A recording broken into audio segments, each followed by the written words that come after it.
And we still have the Har Sinai illustration behind us, Parshas Mishpatim. So it's interesting that the Parsha is connected to Matan Torah and to Parshas Yisro. But before we get into that, I'd like to start with a little bit of Hayom Yom.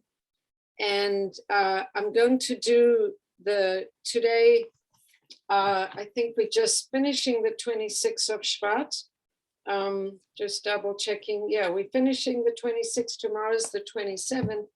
So I'm going to read the one from the 26th because it actually connects to a conversation that I had with a friend of mine, which I will quote for you in just a minute. So the Hayom Yom reads,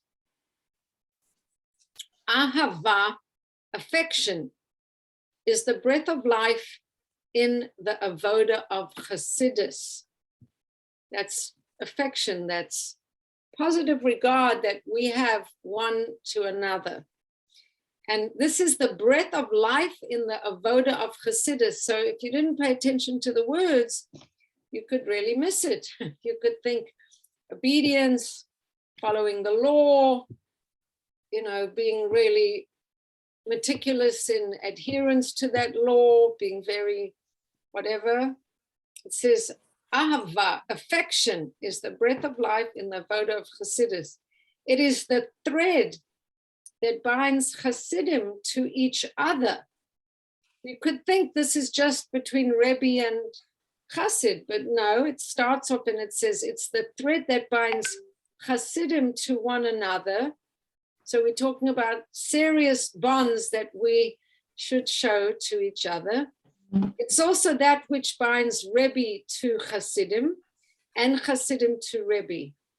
So it doesn't exclude the bond between Chassidim and their Rebbe, but it certainly includes us as a group with each other, that the way we take care of each other and the way we are attached and feel each other's pains and try to rejoice in each other's simchas and bring food to each other when we're not feeling well and all of that, that is the breath of life in the avoda of Chassidus.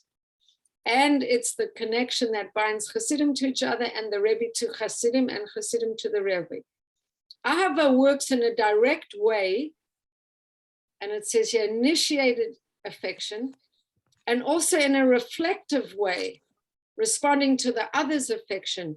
It knows no barriers and transcends the limits of time and place. Now, I just want to share a conversation that I had with someone who comes to this class often, but she's not here today. She said that she went with one of her shluchim to the Ohel, or she knew that one of her shluchim was going to the Ohel to daven at the kever of the Rebbe. And then she was connected to this person and talking about the relationship and the connection of the Rebbe. And she said, the Rebbe has so much love, and the Rebbe was filled with so much love, and the Rebbe's energy is so much love that she could even feel it, because she's an energy sensitive person. She works with energy. She said she could even feel it in the Rebbe's presence right now, that this woman went to daven at the Ohel and she was trying to understand what it means that she was going to the Ohel and kind of petitioning the Rebbe to get involved and help us. And she was connecting to that. And she said what she felt from the energy that was generated was love, tremendous love from the Rebbe towards all of us. And she said it was a tangible feeling. And it's just interesting here, it says it transcends the limits of time and place. So we know that when we go to the Ohel, so the Rebbe we're connecting to the essence or the energy of the Rebbe. We're also davening to Hashem, of course, but we connecting to the guidance of the Rebbe, we're connecting to the energy of the Rebbe, and that's transcended the boundaries of time for sure and space. well, certainly space, because he's not present in our world, but present in a kind of boundless fashion. So I think that's worth meditating on. This idea that ahava, affection, is the breath of life in the voda of Chassidus. And I know that when I became religious, my religious path did not start with Chabad Chassidus. It started with youth movement B'nai Akiva, which was kind of like Mizrahi type. Then it graduated to yeshiva-ish, Litvish type. And then when I encountered Hasidim, I was very compelled by the warmth and the love and the feeling of connectedness and the feeling of bonding that the Rebbes, even the rabbis, had towards me as a student, and that seemed to be in the chevra of Hasidus. So it's a big thing. And to just see it written here as the breath of life in the voda of Hasidus, that's not to be underestimated. So just as a little plug, next week, our class is going to be a live Farbrengen. It's going to be Rosh Chodesh Adar. And one of the accomplishments of a Farbrengen is the idea of people getting together in real space and real time and forming these bonds of connection. And we have retreats and we have Farbrengens and we have gatherings, which nowadays become more and more precious because people are more and more separated and isolated in their Zoom zones, that it's very special when we can actually come together in real time. So that's the first Hayom Yom. And the second one that I want to read to you, I'll come to it a little bit later because it's really a Hasidic interpretation of one of the halachot that we're going to deal with in the Parsha. So maybe we'll come back to it and we'll go now into the Parsha. And okay, that's fine. You don't have to turn on your camera, that's fine. So this week's Parsha, we're standing in front of Har Sinai in terms of the picture. And it's interesting that this week's Parsha starts with the word and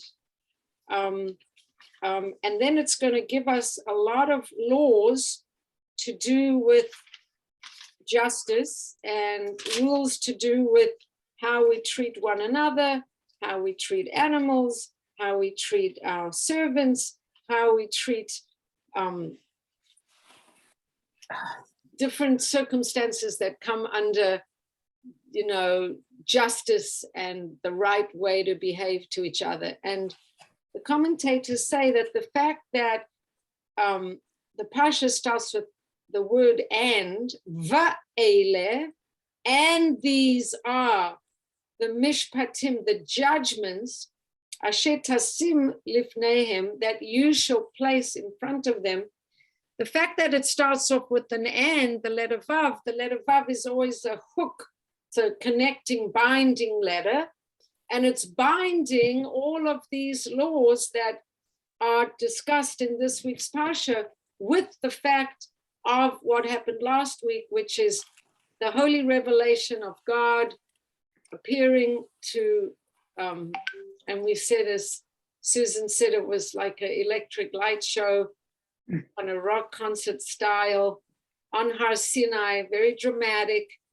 So God appearing and revealing the 10 commandments. And now we're getting, and these are the judgments, these are the Mishpatim, these are the actual ways that we translate that divine revelation into how we behave person to person, situation to situation. It's making this very strong connection that just like Har Sinai and the 10 commandments was a holy revelation, so too all these laws and all these judgments are holy, and the way we treat people and the way we treat animals and the way we treat the stranger and the way we treat our slaves. And in those days, a person would sell themselves into slavery if they went into financial need or they stole and they needed to make reparations, then they could enslave themselves. That's the case of a Jewish slave. And in terms of a non-Jewish slave, there were other circumstances, but the Torah was very specific about how to treat those slaves and servants as well, in fact. It's interesting that in America lately, there's been this big outcry of our terrible past of slavery that all white people should feel utterly guilt-ridden about. It's interesting to bear in mind that slavery was everywhere and in all nations, and all countries were participating in slave trades. America was the country that said no more slavery many years before other countries said that. But in the Torah, we have very specific rules about how we treat our slaves. And some of those rules are so exacting that you can't eat before your slave. If you only have one pillow, you give it to your slave, not to yourself. And a lot of rules around how we treat the slaves and other people. So justice and judgment is of supreme importance. The Torah puts it right next to the 10 Commandments. And the Parsha begins with and, connecting to what came before, which is Pasas Yisro. And Yisro also deals with judges and establishment of a justice system. And we spoke about how last week the Parsha was named Yitro because from a existential Hasidic theological level, until awareness of God had penetrated all the way to the lowest levels, we said even to a priest of all the foreign worship in the world, until he had received the idea of God, the Torah couldn't be given. But if anybody listened to the class that I put on the chat that my son gave, there was a few additional points that were very interesting. His question was that last week Torah was given, and what is Torah exactly, and what's the difference between Torah knowledge and worldly knowledge? And he said that it's interesting that Yitro, who represents the world, comes and tells Moshe how he should, in a way, run his business. He was like a management consultant and sharing with Moshe a more practical way to judge the people and organize the judgment of the people. So he was saying that in a way that falls into the worldly wisdom that we can learn from the non-Jewish world, as evident in the fact that we learned from Yitro, and it's the Torah actually puts it in great detail, what Yitro taught us, what we received from him, what we understood from him. But then there's a concept that Torah, we don't learn from the nations, we don't learn from Goyim. And what exactly is Torah? How is Torah different from worldly wisdom? So if you didn't listen, I'll just say very briefly that the world was created, and the creation of the world, like the Torah, starts with the letter Beis. Beis referring to the word Bereshit, in the beginning, and Beis referring to two, referring to the structure of the world, the letter Beis looking like a house, a bayit.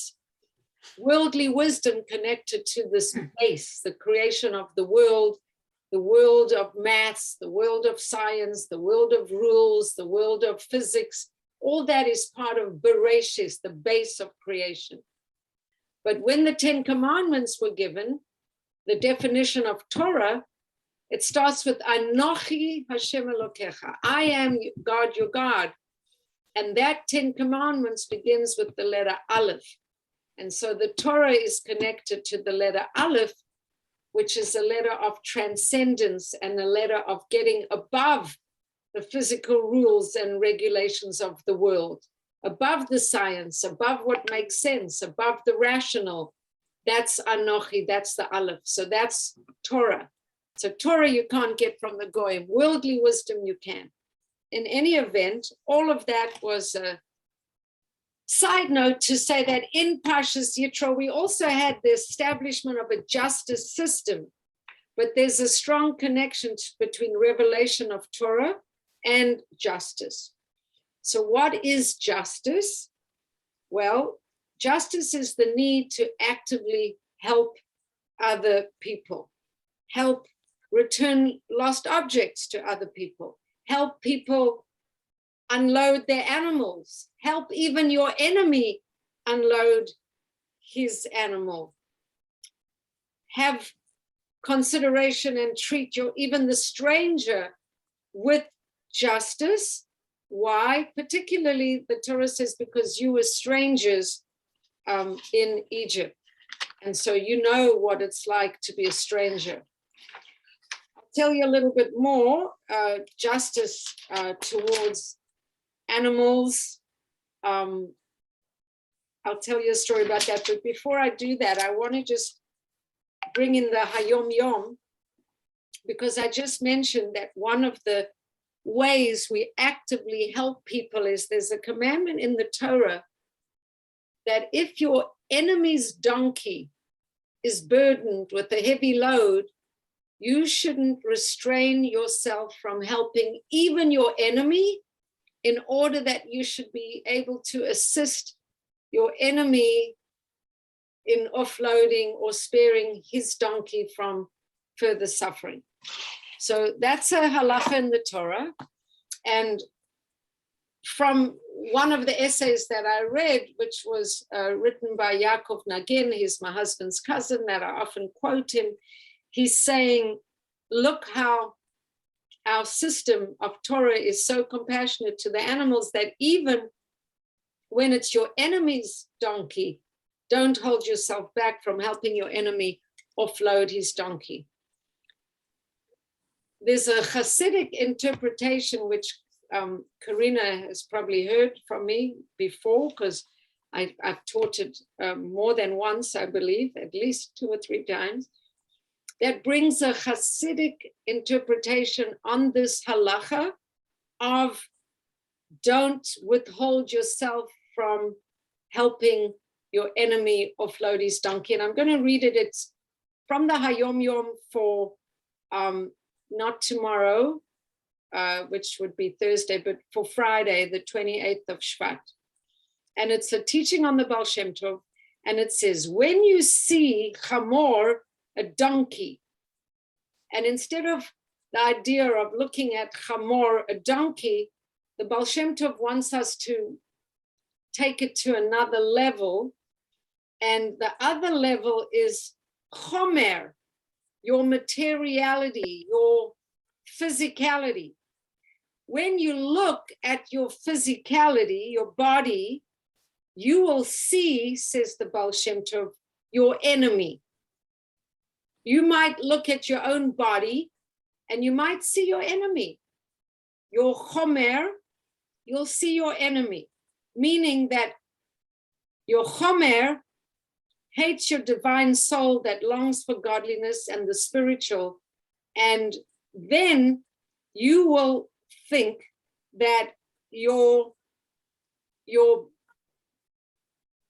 enemy is lying under its burden. What's the burden? What's placed upon it, the body by Hashem, namely that it should try and do Torah and mitzvot. But the body is lazy and it doesn't really want to do these Torah and mitzvot, the materiality of your being. It doesn't really want to do that. You might refrain yourself from helping your materiality because you're thinking it's your enemy. You might restrain yourself from helping it. What would you be helping it to do? You would be helping it to fulfill its mission. And so you restrain yourself from helping your enemy, and instead you'll follow the path of mortification, which is, I don't have a body, I'm going to ignore it, I'm going to fast, I'm going to be self-denying, self-mortifying, you could try to break down the body's materiality. The Baal Shem Tov says, do not do this. Rather, help it, aid it, purify the body, refine the body, but do not break it by mortification. So I don't know if everybody understands that. I'll say it in my own words. When you, and I know that this was definitely two different paths of tshuva that I myself was witness and saw with my very own eyes, that there was one path of tshuva that encouraged everybody to leave their past behind, leave the places where their body was sort of too involved, whether they were dancing, singing, maybe doing art, playing the piano, like leave that behind. That's your physical self, you know, kind of deny that aspect of self. Or maybe it was even more challenging aspects of a person's being. Maybe it was a taivadik part, a person was dancing, a person was being unsneers, a person was, you know, let's say in their past,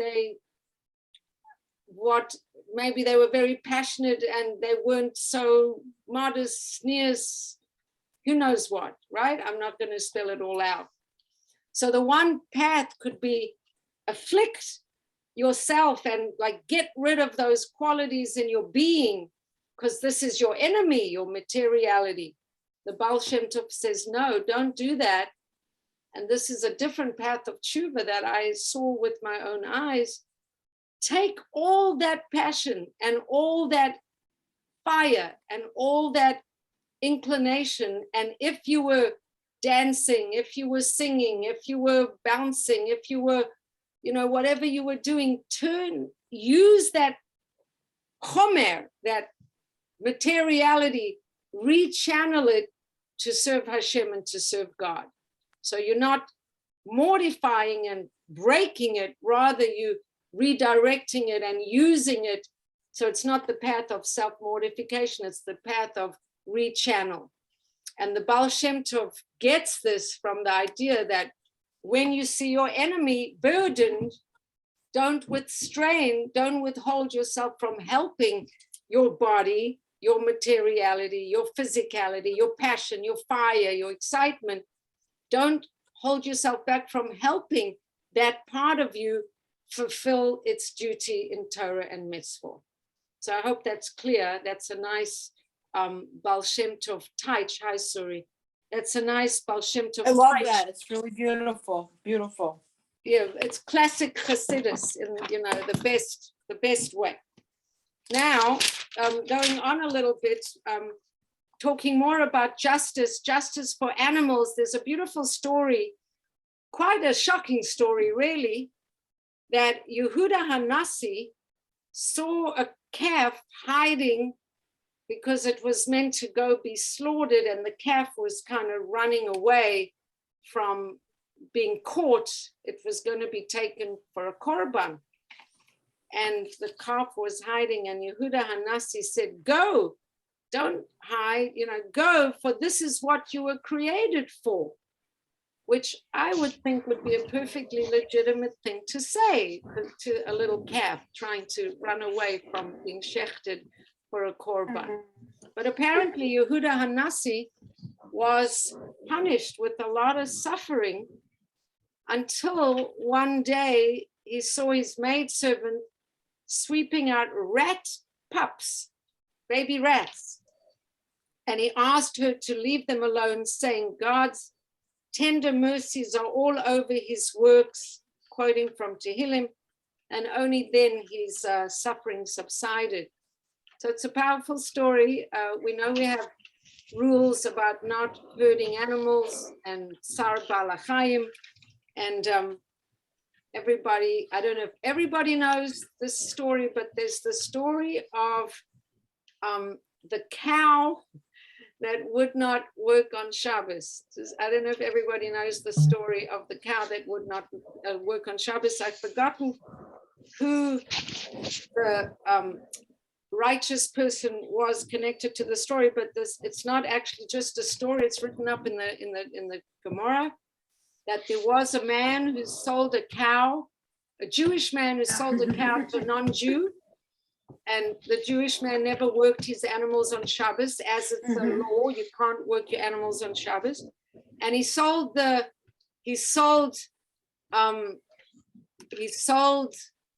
I'm sharing the story about the cow now. He sold the cow to a non-Jew, and the cow would not work on Shabbos. And it worked on Monday, it worked on Tuesday, worked on Wednesday, worked on Thursday, worked on Friday, and on Shabbos, no work, no work. And the new owner got very upset. He paid good money and the cow's refusing to work. And he went back to the owner, and the owner said, I'm sorry, but I guess he's used to not working on Shabbos. And the owner had to whisper into the ear of the cow, when you were working for me, I'm a Jew, I keep Shabbos, but now you're working for this man, he's not Jewish, you don't have to keep Shabbos. And I don't know if the cow changed or the cow didn't, but the Goyish owner who had bought the cow was so struck that the cow knew when it was Shabbos that he became a ger.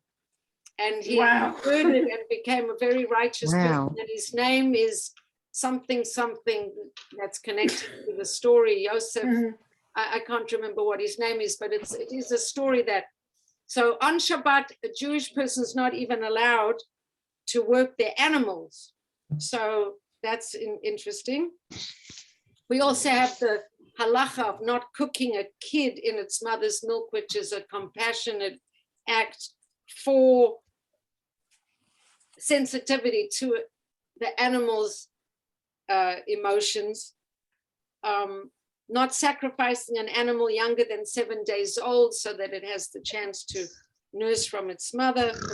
And then, of course, the idea of keeping shmita so that the animals can come and eat from the fields, that the food has been left. People can't tend their produce during shmita, but it's for the animals. On the other hand, if an ox gores and gores a person, then they subjected to a kind of a trial and actually are stoned to death. And just in terms of how sensitive some of our Torah teachers are, there's a story from Reb Aryeh Levin.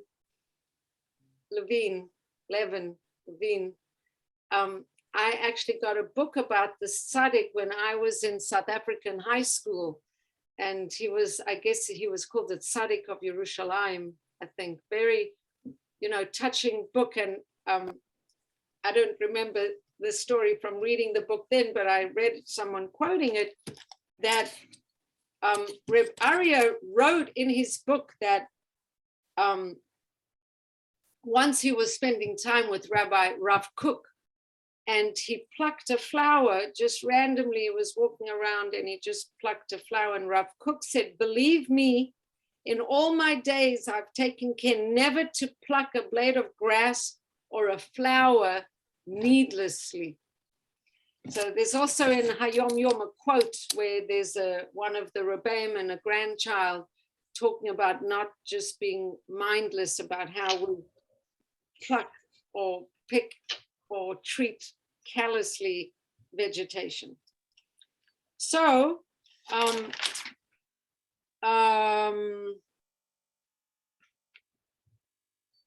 then Mother once made me apologize to a tree. Who apologized to a tree? To a tree for pulling its leaves or something like that. And she made me apologize to the tree for hurting it. Who was this? Your mother? My mother made me do that. Oh, okay. So your mother was very holy. Good. And then apparently there was a Professor Moshe Greenberg who won the Israel Prize for Bible Studies. And he said that there's no corporal punishment for property crimes. The punishment for injuring another person is never financial. A person's body and belongings exist on separate planes that don't converge. So if a person got injured, their bodies are regarded in a special category according to Torah, and the punishments are very carefully compared to the crimes. Why am I saying that? To talk about how sensitive the rules are in this week's Parsha about how one is expected to treat people, the strangers, the widow, the orphan. The halacha is very specific to tell us usually the widow and the orphan are treated, they're more vulnerable in society. We need to be careful about how we treat them. Don't oppress a stranger because, as I said, you were strangers yourself. And lots and lots of laws and rules. So what I want to pick up is at the end of the Parsha, I'm going to start to share the screen and come to the end of the Parsha. And there's some interesting things that I thought were really quite amazing. So let's go to the beginning of chapter 24. So we know that the famous comment that after all of these laws have been given, it says Pasuk 7, and he took the book of the covenant and read it, and all the people heard, V'yikach Saphire habrit, V'yikra ba'oznei ha'am, and he read it and he called it out in the ears of the people. V'yomru kol asher diber Hashem, and they said everything that Hashem has said, na'aseh v'nishma. That's that famous coupling of words, na'aseh v'nishma. We will do everything that Hashem has asked us to do, and then we will try to understand everything that he said. And then there's going to be a lot of interesting things here. So I'm going to show the Rashi. And I kind of like looking at the Rashis because, as I said to you last week, the Rashis are there to explain the literal meaning of the verses, as if you would be a 5-year-old child trying to learn Chumash, and then you come to some word, and as a 5-year-old, a literate 5-year-old, you would say, wow, what does that mean? Rashi's going to tell you. If it seems a little esoteric, Rashi's going to tell you what's going on. So I want to take it. Let's see. So we came up to this verse, Na'aseh v'nishma. Everything that Hashem told us, we're going to do that. And then Moshe took blood and sprinkled it on the people. And then he said, this is a covenant. And then I want to start it from verse 9 here. And I've never really paid attention to this before. In all the years that I've been learning and teaching Parsha, I've never really paid attention to the next little piece. And I really would like us to give it some attention because it's pretty awesome. So, and Moshe and Aaron, Nadav and Avihu, and 70 of the elders of Israel ascended. They went up. And they perceived the God of Israel, and beneath his feet was like the forming of a sapphire brick, and like the appearance of the heavens for clarity. Like, what is going on? A sapphire brick? Like, I don't know if anybody's ever learned this before, but let's try and understand like what is going on here. So Moshe and Aaron, Nadav and Avihu, and 70 of the elders, they all go up the mountain, and they perceived the God of Israel, and beneath his feet was like the forming of a sapphire brick, and like the appearance of the heavens for clarity. Well, that's pretty psychedelic. So let's see. Is that where we get that it's a cube and it was transparent? And yes, but reversible. what Is that was this the the source? cube and what was transparent? Like what exactly are they seeing?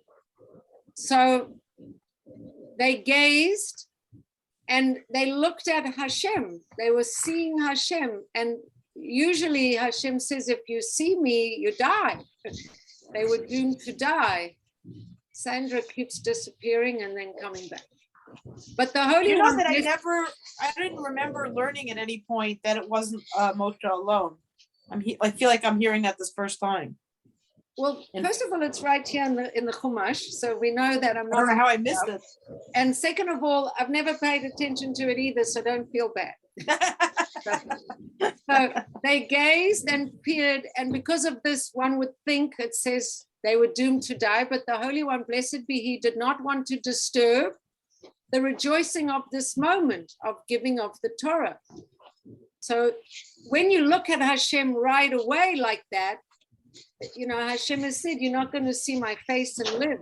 So Rashi's telling us that actually, we know later Nadav and Avihu were killed. And we know that they were killed because they brought incense when they weren't commanded to into the Kodesh HaKadoshim. But right here in the Rashi, it says, so he waited for Nadav and Avihu to punish them until the day of the dedication of the Mishkan. So the reason they were punished, according to Rashi, is that they saw God's face in a way that kind of went beyond what was normally allowed. And he waited for Nadav and Avihu until the day of the dedication of the temple. And about the elders, when did they get their punishment? They got their punishment also another time when it says the fire of Hashem broke out against them and they got punished later. And so that's the first thing. The first Kiddush is that Nadav and Avihu. Where's the darn thing? Where's it? Yeah, it's the Rashi on 10. The Rashi on 10. That, No, I'm talking about work things. I'm sorry. oh, so I have to mute you then. Right.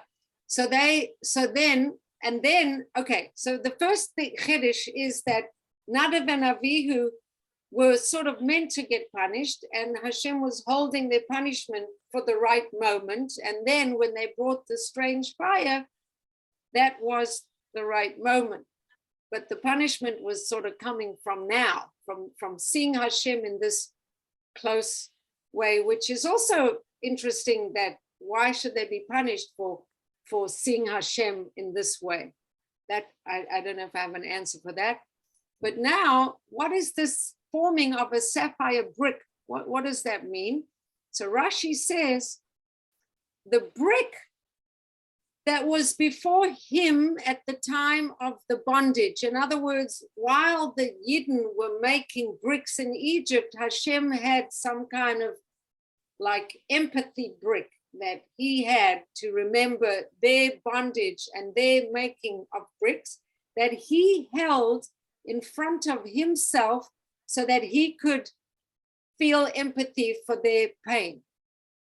And then, now we are going to explain this, even though it's very esoteric, we are going to explain this. And then and Rashi says, and this brick had the appearance of the heavens for clarity. Since they were finally redeemed, there was light and joy before him. And what does it mean, clarity?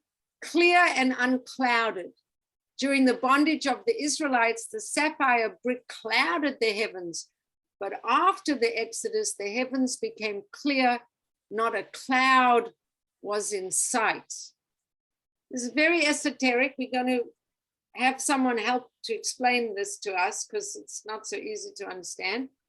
And upon the nobles of the children of Israel, he did not lay his hand, and they perceived God, and they ate and they drank right in front of God in this holy vision. They ate and they drank. So Rashi says they should have got punished for that, because they saw Hashem, and they didn't behave with enough kavod in a way. They were eating and drinking. But another sage, I think it was Sforno, I'll have to tell you who it is, disagrees with the Rashi and says actually that this was a good thing, that they were able to internalize this holiness and at the same time kind of continue being able to live and eat and drink, how great and amazing it was. And then Hashem says, come to me and I'll give you the tablets which I've written on. And then Moshe and Yeshua arose and Moshe went even higher. And then it says, well, Yeshua didn't really go all the way. He went, to a certain level and then he waited. So this is kind of interesting. And then Moshe went up from this point, Moshe went up alone. So you were right, Susan. And the cloud covered the mountain and he was there 7 days. And we know that there was fire at the top of the mountain and Moshe was there 40 days and 40 nights. And then we're going to get into the calculation of when he was supposed to come down, etc. So just to try and explain some of this piece, especially the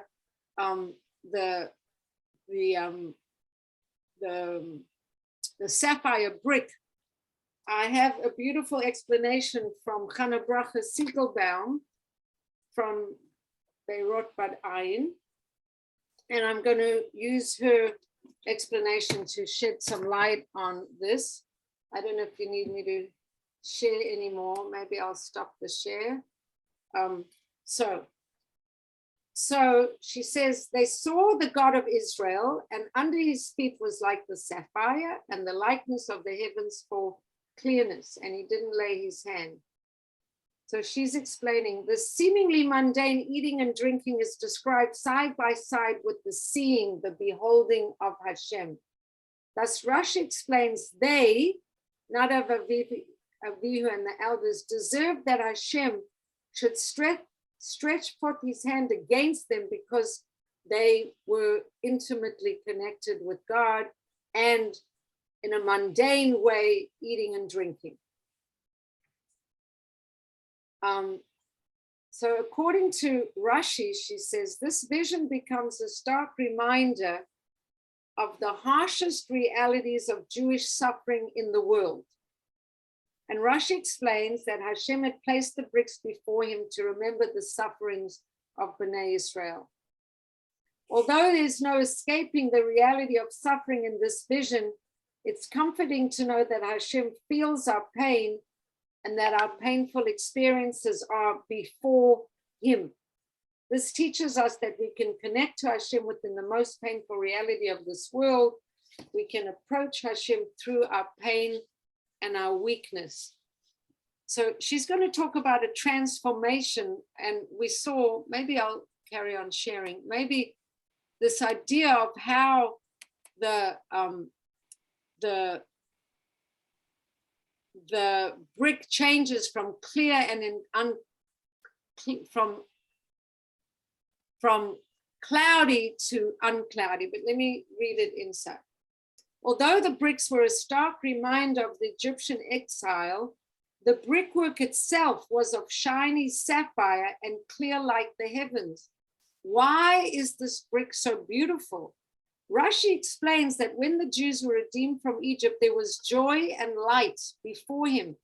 The very brickwork, which itself had been dark, coarse, and a source of suffering and enslavement, began to shine a brilliant light, to radiate joy.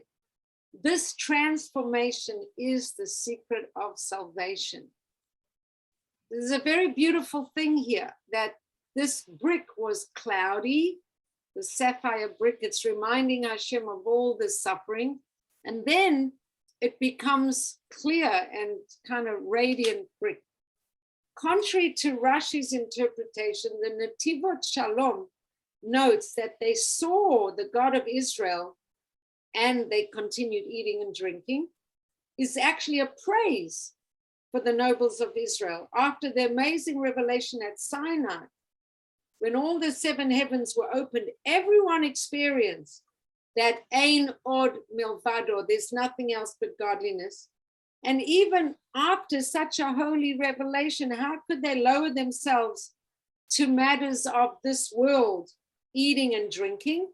The answer is that it is possible to return to the elevated state of receiving the Torah at Sinai through infusing every mitzvah, infusing that learning into our mundane activities. That's what we say is the whole point of Hasidus, is to take the godly and the transcendent and bring it down into our physical world. The nobles of Israel understood that we must permeate the pleasures of this world with love and awe of Hashem. Therefore, it says they saw God, they beheld Hashem while eating and drinking. This phrase, they beheld God, alludes to both awe and love. The word for Hashem, Elohim, is the name that shows judgment and awe, whereas beholding and seeing is associated with love. So the soul's love and longing for Hashem is connected with the desire to be shown his radiance. And I think that's really beautiful, that there's this transformation of the suffering, transformation of the brick that is showing their pain, and then that transformation becomes clear and full of light, and it's kind of the redemptiveness of transformation.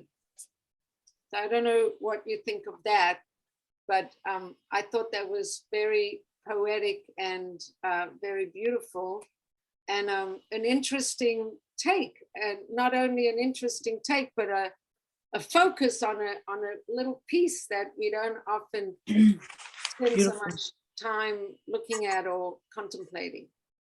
So that's what I have, and I'm interested in comments, questions, anything that you want to share or ask or say or anything. You know, it's interesting that I kind of lost the picture for a second, that, you know, how do we bring God into the world and recognize him and show honor to him every Shabbos with food and drink? You know, like, it's funny.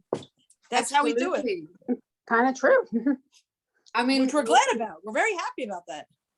Well, it's a good thing that the Netivot Shalom, you know, doesn't hold like Rashi. As much as I said, Rashi is the 5-year-old's place to go, interprets the, you know, the Pshat, always tells us what's going on. The Netivot Shalom saw it fit to disagree with Rashi and say, eating and drinking right in front of Hashem like that was not the bad, you know, was not the problematic thing.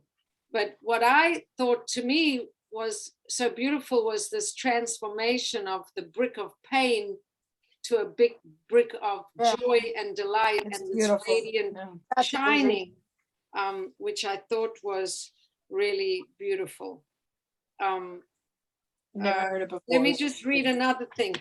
When we try to alleviate our pain, the best we can do is to make the brick go away by forgetting, by filling the emptiness with something fake.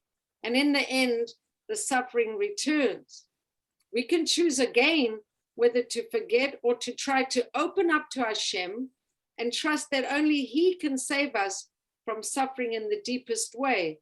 The bricks of Egypt, the place of tumah, impurity, can become the building material for the Beit HaMikdash, the place of joy. The brick is transformed like Hashamayim, the heaven, Tohar, for purity, according to Rashi. Tohar means barur, clarified, lucid. This clarification derives from the gradual process of struggle that we experience on the journey of our lives. Yet it's the only way to find the joy that is not merely in spite of the struggles, but because of them. may Hashem reveal to us the joy within all of our tears. I guess that last part was important to include. Yeah, so any other comments, questions, criticisms? I think I'm going to try to meet her next time I'm in Bad in May, God willing, I'm going. I really want to make that connection and meet her and buy a book or two. Yeah, you could tell her that we send her our love and that we often quote her teachings in our class. Right.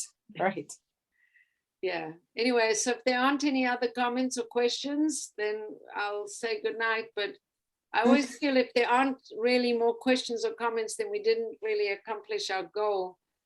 Oh, Move to comment. Oh, Move to okay. say. Move to share. Move to Oh, okay. experience. Something. So there was two things. I don't know, when you were speaking about the letter bet, also if you notice the way that it's made there, so it's, you know, on top, the side, and then on the bottom, and that's why the creation of the world begins with bet, because you don't need to see what's above, behind, or below. You're only seeing from that point on creation when God created the world. Oh, that's interesting. It's like the beginning to what's going to come. Exactly. So, I mean, again, and I don't understand exactly how all the eras of, the prehistoric times. I'm not even like going there. I just learned this. This was kind of interesting. And then I actually have the book. I have Perek Shira, and I started to read it and I'm a big animal lover. So, to me, actually that's what kept Noah going, is because he was kind to animals. So, so I'm starting to read Perek Shira, and it's really, just so beautiful. And, that every animal has its own unique little articulation of praise. It's very special. Yeah, it was cool. It's really interesting. I love it. Yeah. I mean, I just want to say that, the Parsha is full of lots of details of many, many laws. We just, touched on a couple here and there. So please, your attention. Jacob, do you have any comments or responses or anything you'd like to share or say, or you don't have to? Me? Yeah, you. The only thing I was thinking about was like the sapphire brick being under Hashem's feet. I thought that was an interesting placement, and I wondered about that. That's all. Yeah, it would be really nice to do further study on it. Like sometimes I feel this class is just about bringing some new ideas and information that are really just a beginning point, a starting point for further study. So feel free to learn more about that sapphire brick. And thank you for bringing it to our attention. Yeah, maybe we can talk about it a little bit more next time. If anybody finds out any information, please share. I would love to know more about it. Okay. Yeah.